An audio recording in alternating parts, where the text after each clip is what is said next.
Assalomu alaykum barchaga. Bugun sizlar bilan birgalikda tandirda non pishiramiz. Unimizni elakdan o'tkazib olamiz.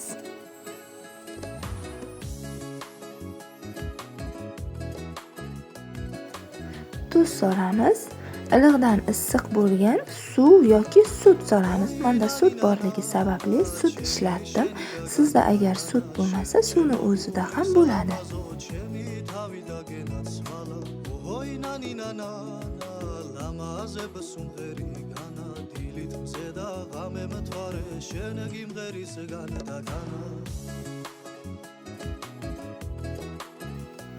Yaxshi ishlaydigan drojadan 2 osh qoshiq solamiz.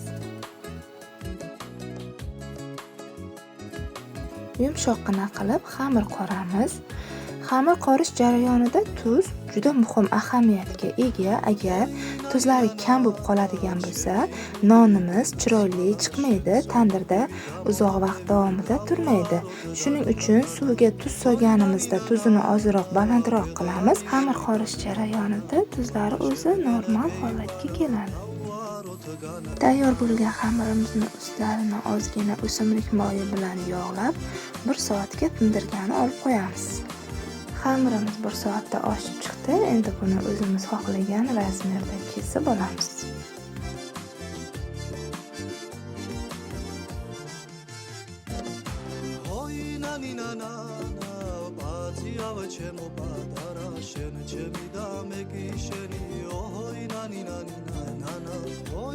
Tayyor zo'rg'alashalarimizni yoyib olamiz va yana bir oz tindirgani olib qo'yamiz.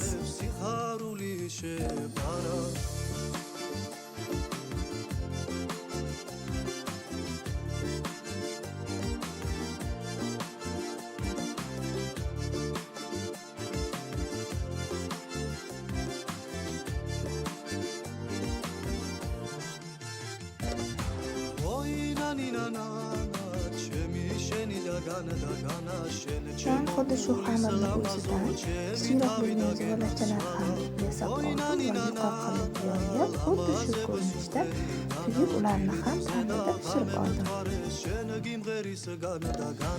Tandirimiz maromiga yetib bo'lgandan keyin avval somsalarni, keyin nonlarni pishirib oldim.